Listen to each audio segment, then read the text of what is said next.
Hey guys, எல்லோரும் எப்படி இருக்கிறீங்க? நான் இன்றைக்கி ஒரு இன்ஸ்டண்ட்டான எக் ஃப்ரைட் ரைஸ் எப்படி பண்ணலாம் அப்படி சொல்லி பார்க்கலாம். இது பேச்சுலர்ஸாக இருக்கிறீங்க, நீங்கள் ஒருத்தங்க மட்டும்தான் இருக்கிறீங்க, ஸோ 2 பேரும் உங்கள் ஃப்ரெண்ட்ஸ் மட்டும் இருக்கிறீங்க அப்படின்னா இது சமைச்சு சாப்பிடும்போது உண்மையிலே ரொம்ப நல்லாயிருக்கும். ப்ரொஃபஷ்னலாக ஃப்ரைட் ரைஸ் மாதிரி இருக்காது, ஆனால் ஃப்ரைட் ரைஸ் மாதிரி இருக்கும் இருக்குது, ஆனால் இல்லை அந்த மாதிரி தான். ஸோ நல்லா இருப்படா போடா, ஒன்னெல்லாம் ஒன்றும் பண்ண முடியாது. வாங்க என்னென்ன திங்ஸ் எல்லாம் யூஸ் பண்ணலாம் அப்படி சொல்லி பார்க்கலாம். நமக்கு காரத்துக்கு 2 மிளகாய் எடுத்துருக்குறோம். அதுக்கப்புறமா 2 எக்கு, நீங்கள் 3 எக்கு கூட போட்டுக்கலாம், உங்களோட விருப்பம். அது எக்கு நிறைய இருந்தால் தான் பிடிக்கும் அப்படிங்கிறவங்களுக்கு நிறைய போட்டுக்கலாம். அதுக்கப்புறமா ஒரே ஒரு வெங்காயம், அதுக்கப்புறமா உப்பு உங்களுக்கு எவ்வளோ அது போட்டுக்கோங்க. ஸோ அதுக்கப்புறமா பெப்பர் பவுடர். இது ஆப்ஷனல் தான்.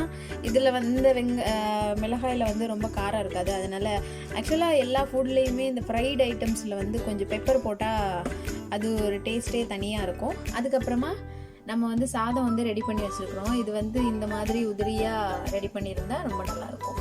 ஸோ இந்த சாதம் ரெடி பண்ணியாச்சு. ஸோ இப்போ நம்ம கட் பண்ணி ரெடி பண்ணிக்கலாம். நம்ம வெங்காயத்தை கட் பண்ணிக்கலாம், அப்புறம் இது கட் பண்ணிக்கலாம். அதுக்கப்புறமா கடைசியாக கொத்தமல்லி இலை போட்டால் ரொம்ப டேஸ்ட்டாக இருக்கும். ஸோ கொத்தமல்லி இலை கொஞ்சம் வச்சுருக்கிறேன். ஸோ நம்ம இப்போ கட் பண்ணிக்கலாம்.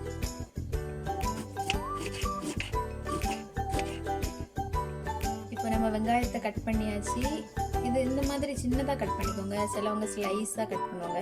இதுக்கு இந்த மாதிரி கட் பண்ணால் நல்லாயிருக்கும். அதுக்கப்புறமா மிளகாய் இந்த மாதிரி பெருசாகவே கட் பண்ணினா நல்லாயிருக்கும், ரொம்ப சின்னதாக கட் பண்ணால் நல்லா இருக்காது. ஸோ இந்த மாதிரி கட் பண்ணிவிட்டு அதுக்கப்புறமா இதுவும் கட் பண்ணி வச்சாச்சு. இப்போ வாங்க நம்ம எப்படி சமைக்கலாம் அப்படிங்கிறது. இது என்ன பிரமாதம், இது விட ஸ்பெஷலைட் ஒன்று இருக்கு கூவுடா. அடுப்பு சூடானதுக்கப்புறமா நம்ம பாத்திரத்தை வச்சுக்கலாம். நான் ஒரு பேன் எடுத்துக்கிறேன். ஸோ இந்த பேனில் தான் நான் சமைக்க போகிறேன். ஸோ சூடானதுக்கப்புறமா நம்ம எண்ணெய் சேர்த்துக்கலாம். எண்ணெய் சேர்க்கும்போது நம்ம எப்போவுமே கொஞ்சமாக தான் சேர்ப்போம். ஆனால் இதுக்கு ஒரு 4 ஸ்பூன் சேர்க்குறீங்க அப்படின்னா 1 ஸ்பூன் கொஞ்சம் ஜாஸ்தியாக சேர்த்துக்கோங்க, அப்போ டேஸ்ட்டு நல்லாயிருக்கும். இப்போ எண்ணெய் சூடானதுக்கு அப்புறமா தான் நம்ம மிளகாய் சேர்க்க போகிறோம். இப்போ எண்ணெய் சூடாயிடுச்சு, மிளகாய் சேர்க்கணும்.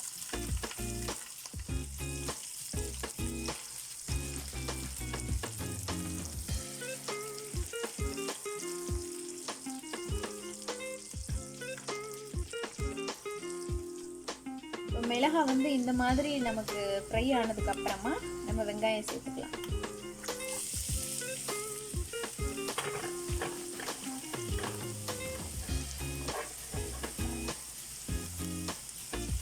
ஸோ வெங்காயம் சேர்த்ததுக்கு அப்புறமா நல்லா நம்ம கொஞ்சம் கிண்டி விட்டுக்கலாம்.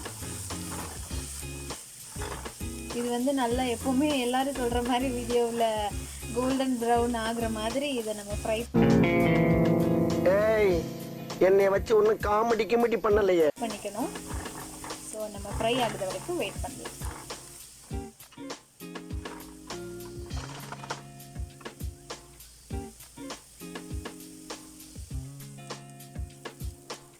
இப்போ வெங்காயம் நல்லா வதங்கிடுச்சு. ஸோ இந்த மாதிரி வந்ததுக்கு அப்புறமா நீங்கள் பெரிய பேனில் சமைக்கிறீங்க அப்படின்னா இந்த மாதிரி நல்ல ஒரு ஸ்பேஸ், ரவுண்ட் ஸ்பேஸ் கிரியேட் பண்ணிக்கோங்க. ஸோ நம்ம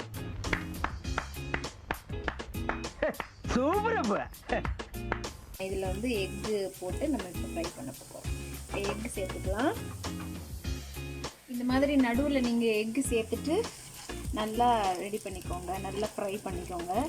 இது கொஞ்சம் ஹீட் கம்மி பண்ணி வச்சுக்கணும். நம்ம கேஸில் சமைக்கிறோம் அப்படின்னா சிம்மில் வச்சுக்கோங்க. ஸோ மெதுவாக கொஞ்சம் டைம் ஆகும். இது சிம்மில் வைக்கிறதுனால நம்ம வேகமாக ஸ்பீடாக எரியிற தீயில் வச்சோம் அப்படின்னா டக்குன்னு ஃப்ரையை கரிஞ்சு போயிடும் கீழே அதனால் நான் இந்த மாதிரி வச்சுருக்கேன்.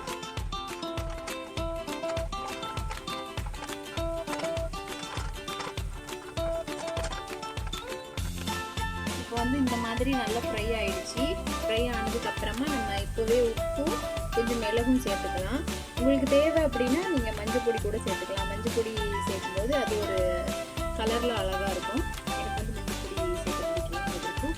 அதனால் நான் உப்பும் இப்போது பெப்பரும் சேர்த்துட்டு போகிறேன்.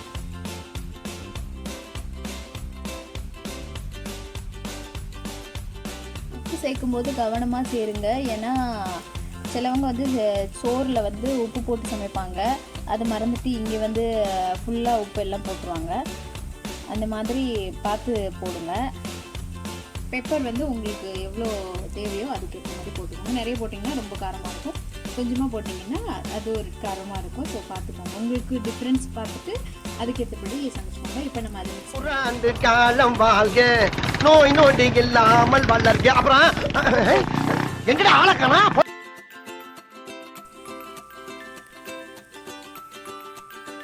உப்பும் மிளகும் போட்டதுக்கு அப்புறமா அந்த உப்பு மிளகும் நம்ம முட்டையோடையும் வெங்காயத்தோடையும் சேர்றதுக்காக ஒரு 2-3 நிமிஷம் அப்படியே விட்டுருங்க. அதை எதுவும் மிக்ஸ் பண்ணாமல் அப்படியே விட்டுருங்க. அப்போ தான் நமக்கு வந்து அது எல்லாமே மிக்ஸ் ஆகி மிளகுமே அந்த பச்சை ஸ்மெல் எல்லாமே இல்லாமல் நல்லா சூப்பராக அது கூட மிக்ஸ் ஆகும். அதுக்கப்புறமா நம்ம ரைஸ் சேர்த்துக்கலாம். இப்போ அது இப்போ வந்து இது 2-3 நிமிஷம் ஆயிடுச்சு. நான் இப்போ வந்து ரைஸ் சேர்க்க போகிறேன்.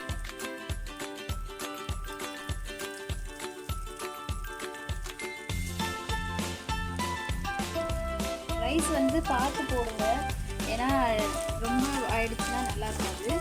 அதனால் உங்களுக்கு எவ்வளோ அந்த கன்சிஸ்டன்சி பார்த்துக்கோங்க. இப்போ ரொம்ப ரைஸ் போட்டுட்டீங்க அப்படின்னா எக் ரைஸ் அதுக்குரிய டேஸ்ட்டே போயிடும். அதனால் பார்த்துட்டு உங்களுக்கு ஏற்றபடி போடுங்க. இப்போ இதை நல்லா மிக்ஸ் பண்ணி விட்டுடலாம். இப்போ ரைஸு எல்லாம் மிக்ஸ் பண்ணதுக்கப்புறமா இந்த மாதிரி தான் இருக்கும். நீங்கள் வந்து ரைஸ் போட்டதுக்கப்புறமா ஒரு 3-5 நிமிஷம் நல்லா அதை ஃப்ரை பண்ணுங்கள். அப்போ தான் அது பெப்பர் உப்பு எல்லாமே நம்மளோட ரைஸில் வந்து மிக்ஸ் ஆகும். அப்போ தான் அந்த டேஸ்ட் வந்து வரும். ஸோ அதனால் ஒரு 5 நிமிஷம் வரைக்கும் அப்படியே விட்டு நல்லா மிக்ஸ் பண்ணி விட்டுட்டே இருங்க. அதுக்கப்புறமா நம்ம ரெடி ஆகிடும் நம்மளோட ஃப்ரைட் ரைஸ் வந்து. இப்போது ஃபுல்லாக நமக்கு ரெடி ஆகிடுச்சு. இப்போ கடைசியாக நம்ம வந்து சர்வ் பண்ணுறதுக்கு எல்லாம் ரெடி ஆகிடுச்சு. கடைசியாக நம்ம இறக்க போகிறதுக்கு முன்னாடி நம்ம கட் பண்ணி வச்சுருக்கிற அந்த கொத்தமல்லி இலைகளெல்லாம் நல்லா போட்டு ஒரே ஒரு வாட்டி மிக்ஸ் பண்ணிக்கலாம். இது வேகலாம் வேண்டாம், லைட்டாக மிக்ஸ் பண்ணிட்டா போதும். ரொம்ப வெந்துடுச்சு அப்படின்னா அதுக்குரிய மனம் எல்லாமே போயிடும். அதனால் லைட்டாக கடைசியாக போட்டதுக்கப்புறமா நம்ம நல்லா மிக்ஸ் பண்ணி விட்டுக்கலாம். இது ஒரே ஒரு வாட்டி மிக்ஸ் பண்ணதுக்கப்புறமா உடனே இறக்கிடுங்க. ரொம்ப நேரம் இந்த இடத்துல வைக்க வேண்டாம். அப்பா எவ்வளவு கூட்டம் இன்னைக்கு, கலெக்ஷன் எகிரிரும்.